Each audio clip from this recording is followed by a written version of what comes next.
You're listening to the Chronicles of a Gooner, the Arsenal podcast.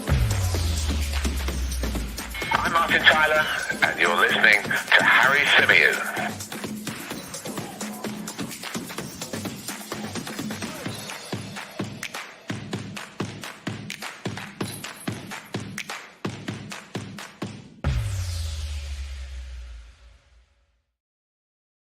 Hello and welcome back to the Chronicles of a Gooner, the Arsenal podcast brought to you by 90 Min. Still the bloody international break. It's dragging, it's dull, it feels like it's never ending. And as a consequence of Arsenal having not played for a hell of a long time now, there's very little to talk about, which is why I decided today that I was going to do a Q&A show. Now, the reason I like doing these Q&A shows every now and then is because what tends to happen when you run a podcast and you're on social media and stuff, often at the end of tweets or at the end of kind of shows that you put out, you will get questions asked by the listeners that you miss.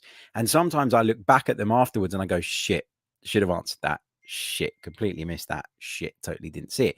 So what I wanted to do was give you guys the opportunity, an entire show where we can literally just talk about basically whatever the hell you want. Because for me, as I say, or as I said in the post about this show, I see you guys as the Chronicles of a Gooner family, as the community, because without you guys, I wouldn't have had half the opportunities I've had, because the podcast has been at the center of everything good that I've got to do over the last couple of years. So I wanted to give you guys the opportunity to ask whatever questions you want. They can be about Arsenal. They can be about me. They can be about the wider footballing world. They can be about anything. They can be about trying to get into this industry. They can be about anything that you guys want.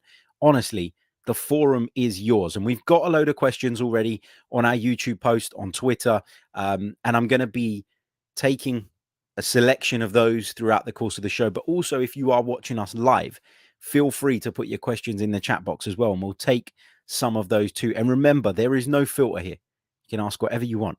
Can't guarantee I'll answer it, but you can ask at least whatever you want. Right, let's kick off with some of the questions from Twitter, because I want to do the Twitter bit first, because I often say let's do Q&As or let's do something to do with whatever subject, and I ask you guys to put questions on Twitter, and then midway through the show or during the show, I get so bogged down in the YouTube chat that I almost miss, or I do miss, everything that's being asked on Twitter. And that's not really fair. So I want to at least start with Twitter so that I make sure that I don't overlook that straight away. But right, let's kick off with this one from Chris, which is not a football related one, not an Arsenal related one, but that's absolutely fine. He says, if you could live in a classic cartoon, which one would it be and why? This might be a little bit left field, but I'll tell you where I would live. Do you remember the Jetsons, where they lived in this high-tech kind of world? I think that might be it for me. The Jetsons, or do I take it to the complete opposite extreme and go with the Flintstones? Tough one, but I think I'm going to lean towards the Jetsons because of all the cool futuristic gadgets. Is that classed as a classic cartoon? It is to me. If you're my age, it's a classic cartoon. So yeah, I think I'll go with that. The Jetsons. A great question. And that's the kind of interesting stuff that is always a bit of fun as well, aside from the serious football talk all the time. So thank you, Chris, very much for that one. Let's take this one from Sam Tonks, who says, are there any players that have left Arsenal for rivals or big clubs that you still admire? He says, for example, I love Fabregas, Sanchez, Van Persie to a point, just for my memories of them at Arsenal. Loving the grind on the pod this year, mate. Sam, thank you. And it's a really, really good question. It really, really is, because I think what happens as fans is we are most of the time very, very tribal. But what I always say is that time heals most things. And I think when you look at some of the top players that we had in the past, that left, that walked away at times where we really needed them, you can look back at some of those and still feel quite bitter and frustrated and angry and disappointed. And I think for me, there are a lot of those. I think the Ashley Cole one will always hurt. I've never forgiven Ashley Cole, and I never will, because the reason being because Arsenal, when we started to lose people like Cesc Fabregas and Robin van Persie and Samir Nasri, it's because we weren't competing at the very top. It's because we were no longer capable of competing at the very top.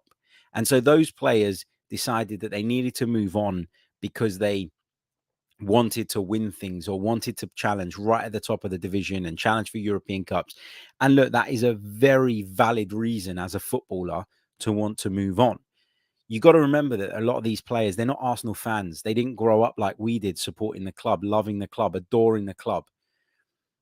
And so for them, it's not that big a deal. It isn't as big of a decision as it would be to somebody like me if I were ever lucky enough to be in that position. But the Ashley Cole one hurt because of the timing of it. When Ashley Cole left Chelsea, there was nothing to suggest that Arsenal were no longer going to be able to compete at the top of the division. They were local rivals. We were starting to develop quite a strong rivalry with them. And the way he went about it, the secret meeting and all of that, and getting found out and getting his picture taken, etc., that was really hard to take as an Arsenal fan. It was a bitter pill to swallow. And so for me, I never forgave someone like Ashley Cole. But then I look at somebody like Robin van Persie, and I totally understand why he left. And I admired him after he left Arsenal because he still produced an incredibly high level of performance week in, week out, got his Premier League title in the end. But the fact it was Man United really hurt. The one that hurt me because I didn't want to lose him, but I understood the most was the Fabregas one, right? Because Cesc Fabregas, you're talking about a lad who grew up in Barcelona, whose first love was Barcelona, who always wanted to return home, and the opportunity came along. And at that point, Arsenal were not competitive right at the top of the Premier League. At that point, it was clear that we were no longer one of the favourites to win the Premier League title. And Cesc Fabregas was part of a very small group within the club that were helping us get into the Champions League season after season. That one, I understood it. It hurt because I loved him and I adored him, but I understood that one and I got that one. Don't necessarily agree 100% with the way he went about it, but I got it, and that one I got over pretty quickly. I think the hard bit with the Fabregas one was then when he went on to join Chelsea, but you got to remember that the opportunity for Arsenal to re-sign him was there, and we as a football club, Arsene Wenger, as the boss, chose not to take that up. So he's one for me. And Cesc Fabregas obviously still plays the game. He's one that I still admire. And when I look back at old games, and I did a lot of this during the first lockdown, when the lockdown was really strict and really serious here, I found a website that had full games from the past on it.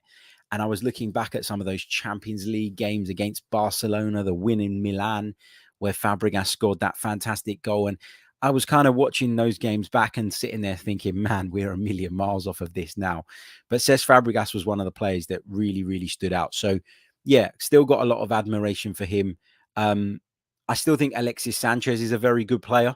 It's not gone as he'd have liked at Inter, but I still think he's got something to offer if he plays week in, week out. I think for him, leaving Arsenal was a massive mistake, and it's proven to be the case since, because he's not lived up to the hype. He went to Manchester United. He was a flop. He's gone to Inter, and he's not really pulled up any trees there either. So they're players that I admire for what they did at Arsenal.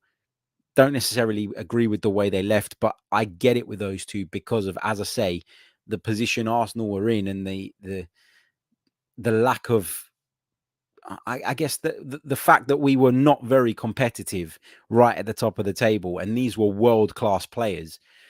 I think you have to kind of accept and understand that they were going to move on, especially given where Arsenal were at that point. But yeah, players I admire, Fabregas, Alexis. I admired Van Persie as a footballer, just could never get past the fact he joined Man United. For me, that was tough. And I grew up at the height of that Arsenal-Man United rivalry, so it's not one I take lightly.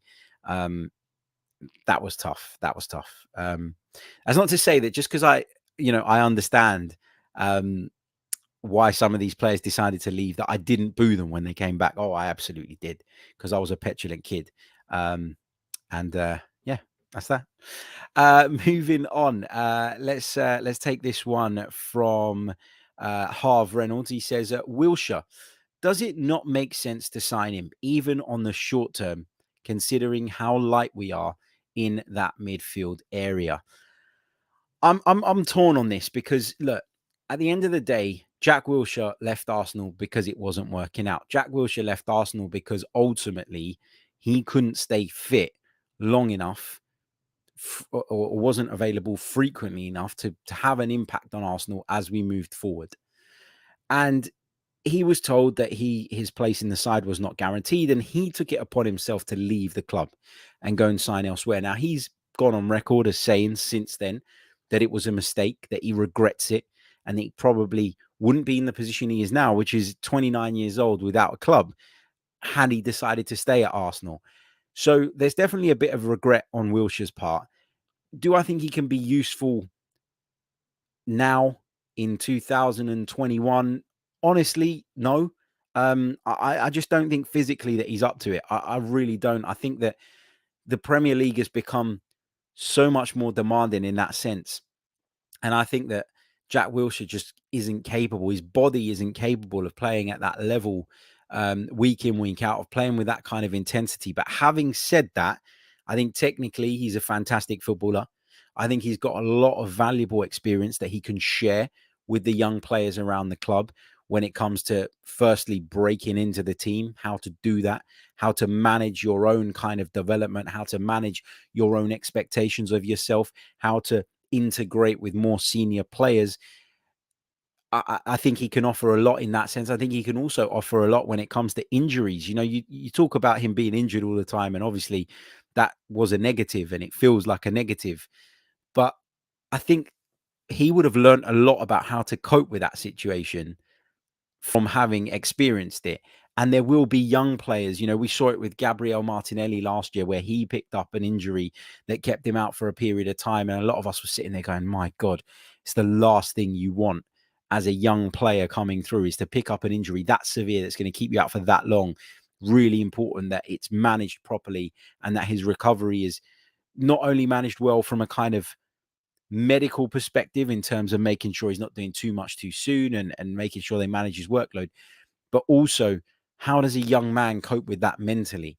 And I think that's something that as a young man, you will never prepare for, right? You'll never, as a 18, 19-year-old, go out on a training pitch and think, shit, I might get injured today. I got to be careful. You're fearless at that age. It doesn't even come into your mind. So to then get hit bang by something that serious, I think can be a mental drain. I think it can be a real blow for a young footballer.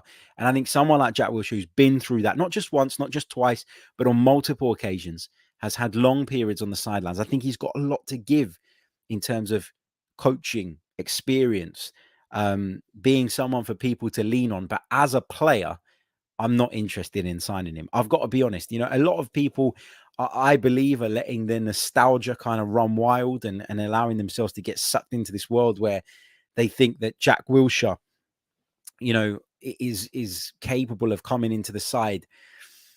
Me personally, right now, I wouldn't do it. But look, if you're looking at him in training, if you're the manager and you're seeing him up close every day, and you feel he can offer something, then I'm not completely opposed to it.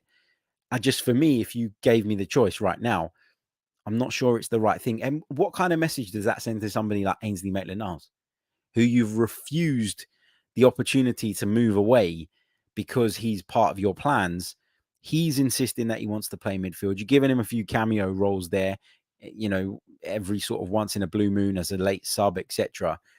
And then you're going to bring Jack Wilshere in. And then what? Is Jack Wilshere going to be behind Ainsley Maitland-Niles in the pecking order?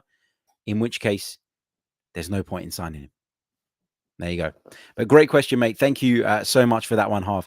Let's take this one from John Knott. He says, what would you consider a decent price for Bernd Leno? Bernd Leno, obviously somebody that clearly isn't part of the long-term plans at Arsenal, clearly doesn't want to be the second choice goalkeeper, doesn't feel that that represents his value. Last season, he was I thought at times good in the sense that he made some really important stops and vital stops, but equally he cost us a lot of goals. I think he made a lot of defensive mistakes. I think his distribution at the back was, partly responsible for a lot of the issues that we had when trying to implement that new way of playing. He gave the ball away in dangerous areas. He didn't fill his defense with any confidence. And I think the emergence of Aaron Ramsdale since he signed has really kind of elevated us to another level in that particular department. So I don't think that Bernd Leno is someone that we're going to really badly miss, if I'm honest. I think we probably would need to get in another goalkeeper to deputise for Ramsdale if and when he's unavailable. And with European football, hopefully back at the Emirates next season, you could do with another keeper. But what would be a decent price for Bernd Leno? Well, when you consider that his contract expires in June 2023, which means next season will be his last season under contract with the Arsenal, I think you have to say that if somebody came in with 10 to 15 million pounds, given the current climate, you would consider it and you would take it. Because with Bernd Leno, you're not just getting in a transfer fee, you're also saving a huge salary, which he's getting paid at the moment. You're relieving yourself of having that commitment every single week. So, yeah, look, anything between 10 and 15 million feels reasonable to me. Some people would argue it should be more. I would argue it shouldn't be. And I'd argue that if I'm saying 10, 15, I'm probably more towards the 10 mark because of the contract situation, because of the current climate, because of the situation on the continent off the back of this COVID pandemic, and because of the fact that he's not the number one right now. I think around about 10 to 15, but slightly more towards the 10 feels like a reasonable amount to ask for Bernd Leno, or an amount that you should at least consider. Let's take a couple more from Twitter, and then we'll head over to the YouTube chat because I can see lots of you are putting questions in there, which is fantastic. Ramprasad says, if you weren't an Arsenal fan, which current Premier League club would you support? I know for sure it's not Tottenham. This is an easy one for me, Ram. I'm not a fan of this club, but I do have a little bit of a soft spot for this club because I was born very, very close to the stadium. When I was very, very young and my dad was working and I couldn't get to games, I went a couple of times to watch this team with a friend of mine from school. Um, and they're now managed by an absolute Arsenal legend, and that is Crystal Palace. So I was born and grew up. Well, I say grew up. I was there till about the age of 8, but I was down the road from Selhurst Park. So Crystal Palace would be the team that I would support if it wasn't for Arsenal. But of course, I am an Arsenal man. I had no choice. I was brainwashed. I've told you all this story before, and it's only Arsenal in my heart. But Crystal Palace would be, if you told me that I had to support someone else in the Premier League, would be the team for those reasons I've mentioned. Went there when I was a little kid. Grew up in Thornton Heath, just like Leon in the chat. Shout out to Thornton Heath. I was down there, got to go to a few games when I was a little kid as well. So, yeah, for me, it would be Crystal Palace. Easy peasy. Right, let's take it over to YouTube now. And we've got a couple of comments or questions, sorry, on the YouTube community post. So I'll just touch on those first, and then we'll take the ones from the live chat box. But keep them coming, keep filling up the chat box, and I'll get through as many as I can in the allotted time. Let's take this one from Addy, who says, what are your thoughts on Martinelli, and do you think him going on loan in January would help him in getting more game time? Yeah, look, it feels like he needs more game time. It feels like he is at that point now where he's too good to be playing at a lower level. He's too good to be completely overlooked and ignored. Too good to be happy with the role that he currently has at the club. But in my opinion, and this is just my personal opinion, is yet to do enough to say to Mikel Arteta, I absolutely 100% have to be in your starting lineup week in, week out. No arguments, no debates. And the way you've got to look at this is, who would you have to take out of the team to put Gabriel Martinelli in? Would you take out Nicolas Pepe? Nicolas Pepe, who scores, far more goals, who scores, who contributes assists, who constantly makes things happen. And I know at times he can look a bit messy and he can be very frustrating. And there are Arsenal fans out there who are torn on Nicolas Pepe. But we are talking about a guy who last season contributed 17 goals in all competitions, 18 goals in all competitions. It's too much. It's too much in terms of what Pepe offers. You can't just push that to one side because you've got a hunch that Martinelli's going to do well and that Martinelli's going to go on to be the next best thing. Mikel Arteta needs results now. Half our bloody fan base are calling for his head. He cannot afford to hope that Gabriel Martinelli performs and delivers. He needs to go with more reliable options. And Nicolas Pepe, the numbers don't lie, as Bad Boy says in the chat, is far more effective at this stage.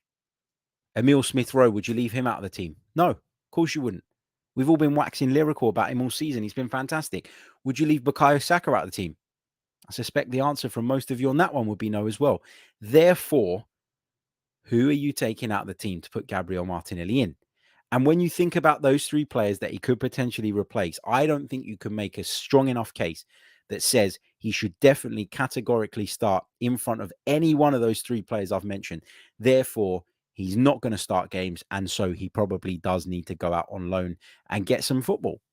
I think it would help. I think it would be very helpful. I think he probably needs more than anything a bit of kind of routine in terms of training matches, not training, sitting on the bench, training, sitting on the bench. He needs to be playing regularly. He needs to get into a bit of a rhythm, a bit of a routine. And although he seems and comes across as a very confident lad, I'm sure that his confidence, having kind of looked as though he was going to burst into the starting lineup week in, week out when he first broke through, having kind of stagnated a little bit off the back of that injury, he must be questioning himself a little bit. So I think the confidence would do him good as well. So yeah, I think that's absolutely spot on, Addy. I think a loan in January would do him the world of good. Jaminho says, what one current Spurs player would you like most at Arsenal? If you'd have asked me this question 3 years ago, I'd have found this quite hard to answer. But to be honest, there are very few Spurs players that I want at Arsenal at the moment. I think they're dreadful. I think for me, the obvious two would be Kane and Son, right? You'd want, you'd want one of them. I think for me, it would probably be Son, just because I feel like Kane is going through a bit of a rough patch at the moment. He's not scored in the Premier League yet. And he just looks a shadow of the player that he has been in years gone by, probably because he's not happy there, probably a bit of a hangover from what happened in the summer. But yeah, I think I'd go with Son on that one. What else have we got? At the YouTuber says, would a player like Tarkowski choose Leicester, who are offering the Europa League, or Newcastle next summer, considering he's available on a free? That's a really difficult question. Bit of a random one, but we said we'd take anything, so we'll take it. Tarkowski, he's okay. It's just a Sean Dyche centre half, very functional, not particularly technical, I don't think. Leicester, let's make no mistake about it. Newcastle have the potential to obviously gazump Leicester City and really kind of overtake them and start competing right at the top of the Premier League. They're the bloody richest club in the world now, but they've got a long way to go before they're going to get there. And if they're going to sign players like James Tarkowski, if that's the kind of level or caliber of player that they're looking for during the early stages of this rebuild or whatever you want to call it, then I don't think that they're going to get there as quick as some people think. So if I was Tarkowski and I had real ambitions of going on and winning the Premier League, then yeah, I'd go to Newcastle because it's more likely they'll do it, or at least be in a position to do it, than Leicester will be in the coming years. What happened in 15-16 with Leicester?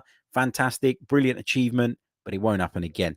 Money talks. That's the way the Premier League's going. And so if I was Tarkowski, I would choose Newcastle over the two for the kind of more longer term benefits. Moving on, I'll tie that one in with this one from Josh, who says, how many years do you think it will take for Newcastle to start competing? If you mean competing, do you mean as in for the Premier League title? I think you're looking at a 3-4 year project here. I don't think it's as easy as some people make out. Until players looking on from the outside see the progress or see that you're moving in the right direction, then I think that there'll still, regardless of the finances, be players out there reluctant to join Newcastle United because they haven't done anything for donkey's years. So that's how I see that. I think it will take time. I think they're going to have to start off by signing players like the Tarkovskis. Maybe I heard somebody mention on the BBC Football Daily podcast yesterday, Calvin Phillips of Leeds. And that feels like the kind of player that they're going to have to look at first off. But Calvin Phillips ain't going to win you the Premier League. James Tarkovsky ain't going to win you the Premier League. So that's where I'm at now. So I think it will be a 3-4 year project before we see Newcastle in a position where they can challenge for the Premier League. Let's take this one from Omar. Why have you changed your logo? I fancy the change. Sometimes I get bored and I change it up. Obviously, the podcast logo hasn't changed. I've just changed the profile picture, but you can see when you click into it that the Chronicles of a Gooner logo remains there, as it always will. Junior Gunner says, Harry, what are your top 5 TV series in no order? I'm glad you said in no order because that would be really tough. So I'm going to go top 5 TV series. Sopranos is definitely up there. I'm going to go with Game of Thrones. Might come as a surprise to you that I like Game of Thrones, but I do. I'm going to put Breaking Bad in there. I'm going to put Mad Men. And I'm going to put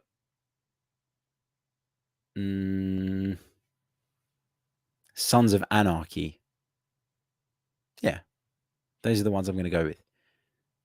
Yeah. Can't put them in order. Don't ask me to because it's impossible. But those are the ones I'm going to go with. And bear in mind that those are probably the only or 5 of the 7 that I've seen all the way through. So I didn't have a massive pool to choose from. Line of Duty is good as well. Ram mentions that in the chat as well. Right, let's get over to the YouTube chat now. The live chat is popping off. Let's get some of your questions and work our way through them.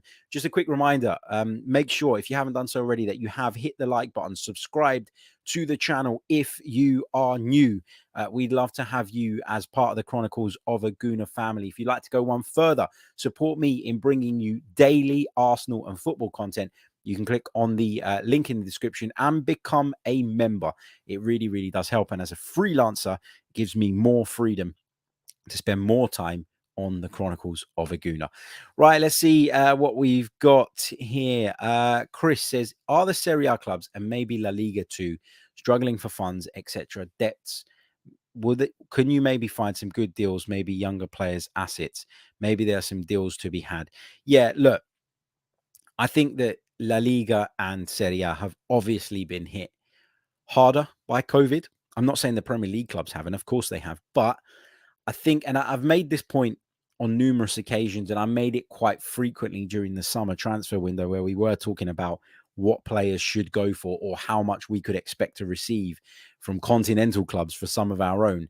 And I constantly said that the TV revenue that the Premier League clubs get is so significant that it completely blitzes, outweighs, dominates, overshadows what they get from gate receipts.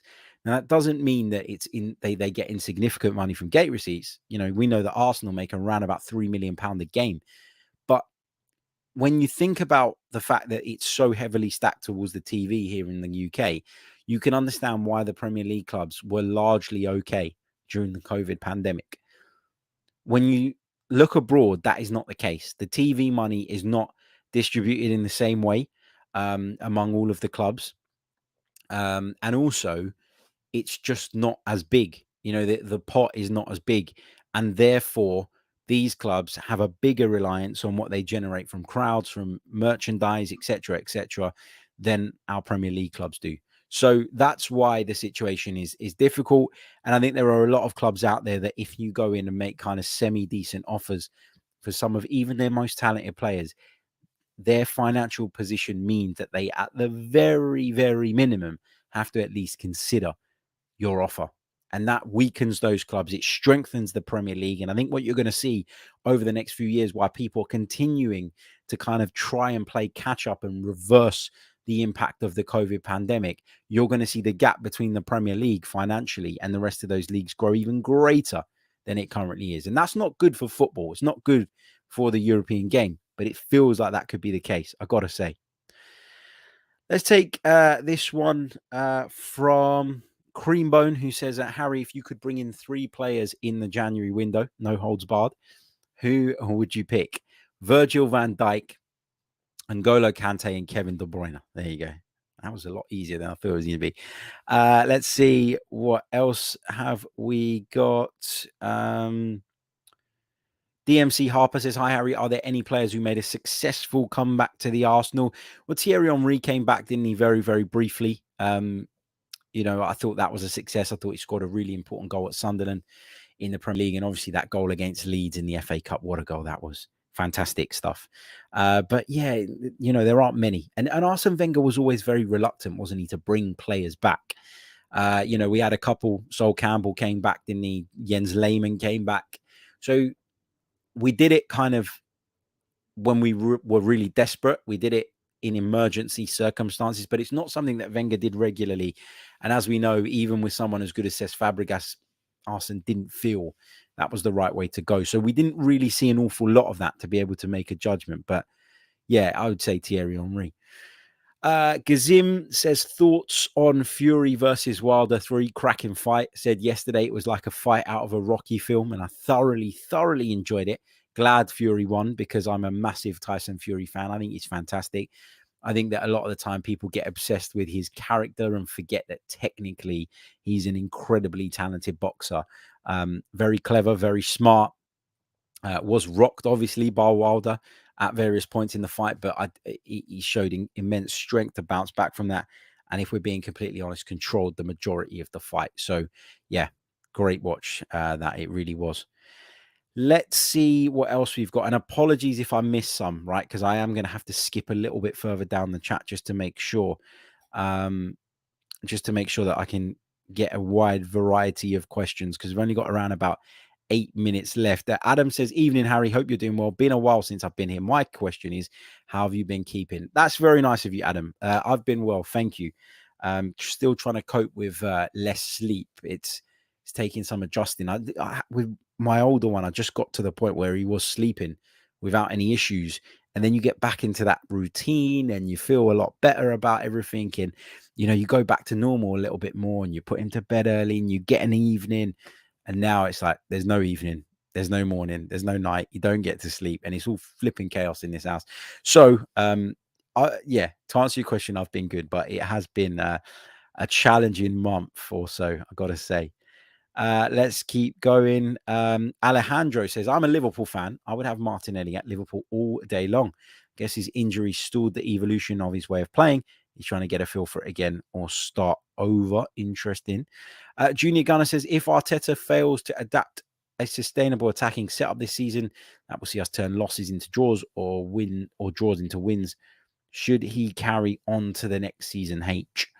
It's impossible for me to answer that in October, because for me, I said at the beginning of the season that although I had some serious questions about Mikel Arteta, some serious concerns, especially after the way we got dumped out of the Europa League last season, for me, it felt like he was at a point now where there was very little margin for error. And then we started the season the way we did, with 3, really poor results, poor performances, and more questions were asked, and rightly so. And then I said that, I said all along that this season he was under pressure, but the first 3 games wasn't a big enough sample size for me.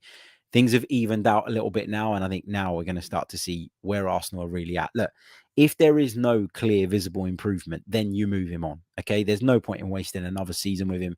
He'd have had 2.5 seasons by the time this one comes to an end, and then you can consider making that move. But if he does continue to take us in the right direction and we continue to improve, there's no reason why he shouldn't stay on.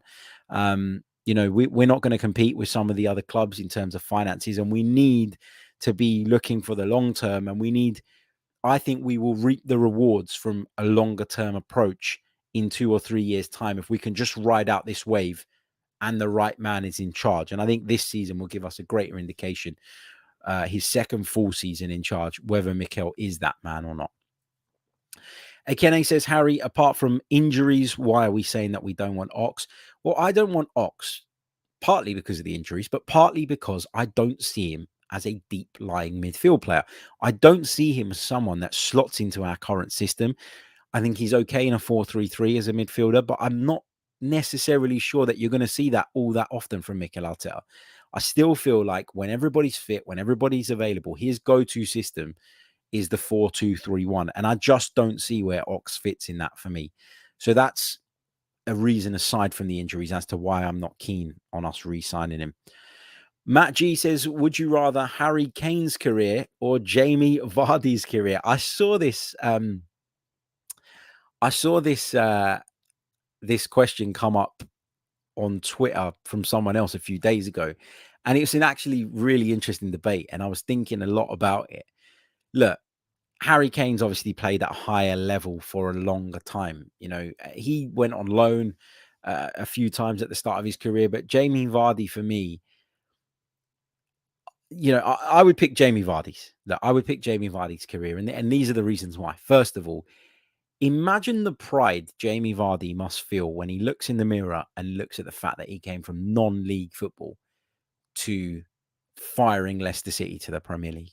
Just imagine that. Just imagine how good that must feel, that despite seemingly not making it at the highest level at a young age, you've been so good and so dedicated and so focused and so brilliant that you've managed to shoot your way up the ranks and establish yourself as a Premier League player. Now, establishing yourself as a Premier League player would be enough for someone who's come from where Jamie Vardy's come from. But to then lead Leicester City to the Premier League title the way he did, sensational. To then help Leicester win an FA Cup. You know, that's 2 trophies in the bag that Harry Kane doesn't have. And so for me, I think the route that Vardy's taken is something that will give him a lot of personal kind of gratification, a lot of, you know, he can take a lot of pride in that, in the way he's done it. It's not been handed to him on a plate. And I'm not saying it has for Kane, but Vardy's route was obviously a tougher one, a more grueling one. And now he's at the highest level and he's won the Premier League. Doesn't get much better than that as a Premier League player. He's also won the FA Cup. Harry Kane has won sweet fuck all and plays for Tottenham, loser Hotspur. So yeah, I would go with Jamie Vardy all day long. Tom Hickey says, showing my age here, but what centre forwards are out there at the moment that would be like having Smudger back? That type of player would be exactly what we need, in my opinion. Proper target man to whom every ball sticks.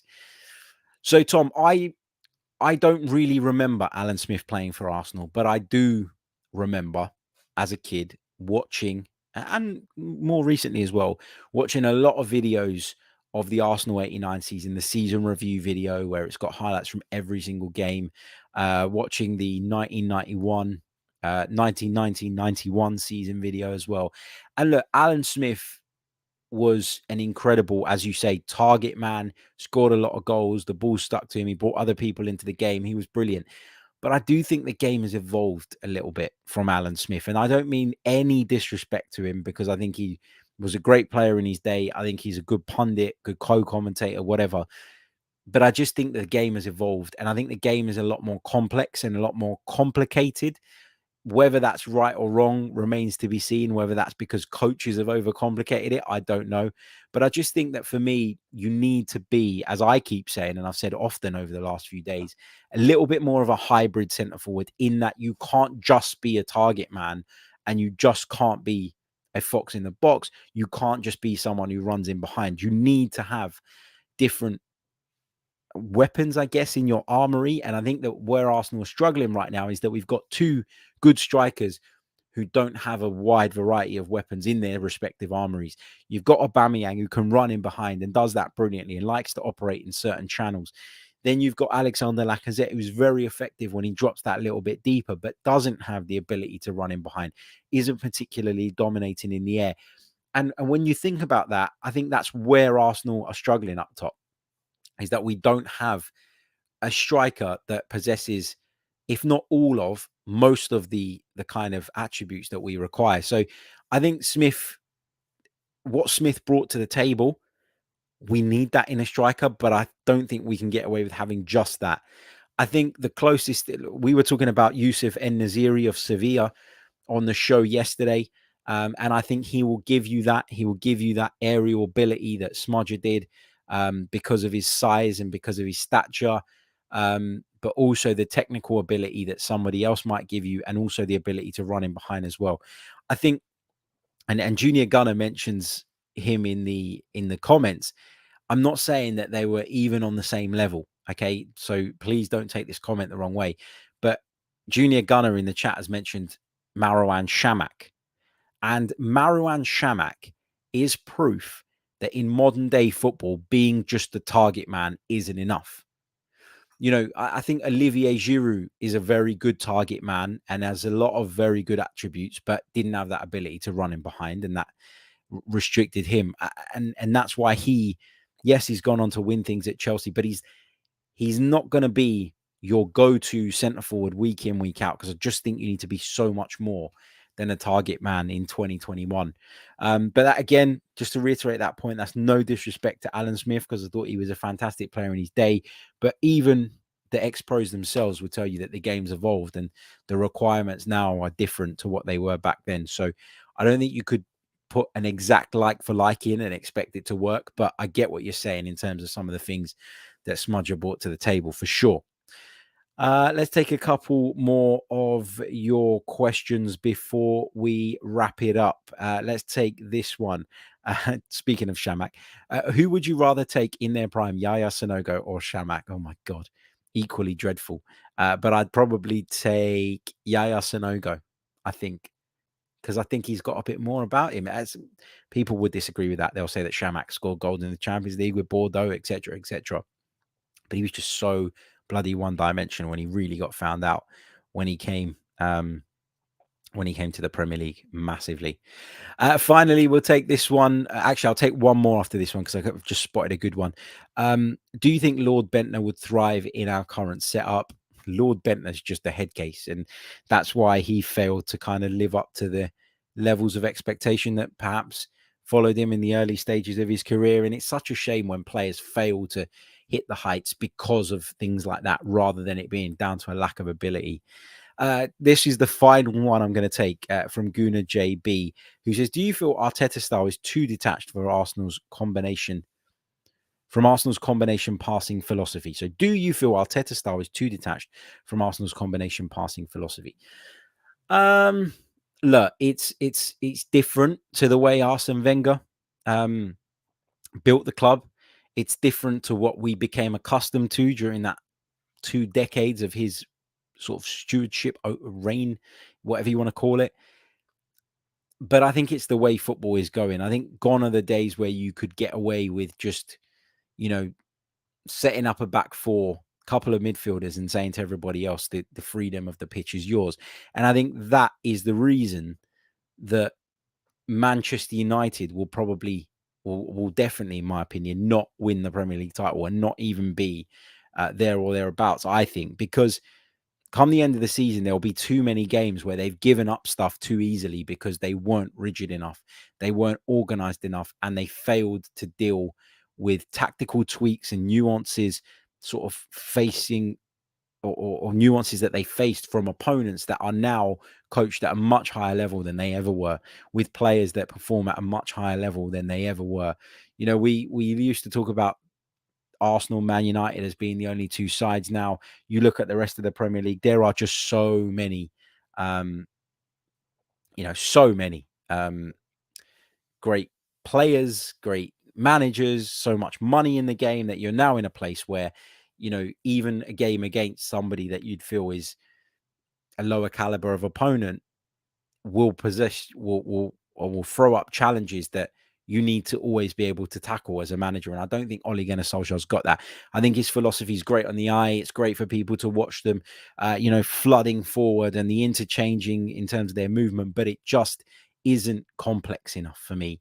And it doesn't deal with the nuances and the tweaks and the tactical details that Manchester United will inevitably face. The kind of details that Thomas Tuchel, Jurgen Klopp, Pep Guardiola would spot and then try and react to. So, yeah, I think this is the way football's going. It is very different, but I think look, that was, we say it was Arsenal's philosophy. It was Arsenal's philosophy because Arsene Wenger was our manager, and because he was there for so long, it became a part of the club's DNA. But each manager has their own philosophy, and I don't like this thing, when you hear like Spurs fans saying, we don't want Nuno because we want someone who plays the Spurs way. West Ham do it all the time. The West Ham way. What the hell is the West Ham way? What is the West? Somebody explain to me what the West Ham way is. There is no West Ham way. There is no Spurs way. There is the manager's way. And when they had Harry Redknapp, that was, in Spurs' case, that was swashbuckling, attacking, exciting football. Same with Maurizio Pochettino. And when Mourinho came in, that all changed. And sometimes what happens is you end up with a group of players that don't fit in with your way. And that's where the clash of philosophies come. But I don't think that you can get too bogged down, in this kind of thing. And Gooner J follows that on by saying, you can't compare Wenger's tactics to Solskjaer's. Arsene built the team structure around passing, which allowed us to control games. Yeah, look, I'm not comparing the two managers. I think Arsene Wenger's on a planet of his own when comparing him to Ole Gunnar Solskjaer. All I'm saying is that Arsene Wenger built a strong core and allowed players to be a little bit more expressive. And that left holes when we were defending. And especially in the latter stages of his Arsenal career, you saw that. The point I'm trying to make is that football, in terms of allowing people to express themselves, seems to have been lost a little bit. And Arsene Wenger was very good at letting people express themselves. But in his latter stages of his Arsenal tenure, when he did let people express themselves, which is something he never stopped them doing at any point in his Arsenal career, we didn't have the defensive shape to then deal with what was coming the other way and to cope with the improved level of quality from the rest of the Premier League. And that's why we ended up going from title challengers to fourth place contenders to now where we are now. Because the level of the league has improved overall. And that's something that often gets overlooked. It's very easy to say Arsenal have been on a decline and this person's at fault and that person's at fault. There is a lot of that, but a lot of it is also to do with the fact that the league in general has just got stronger. As simple as that. Right, I am going to leave it there.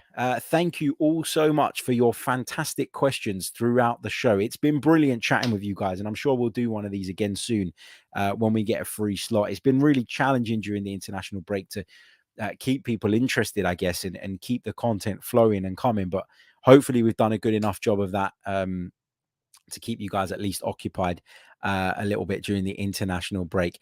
I'll be back very, very soon with more. Until next time, take care of yourselves and stay safe. All the best. Thank you and goodbye.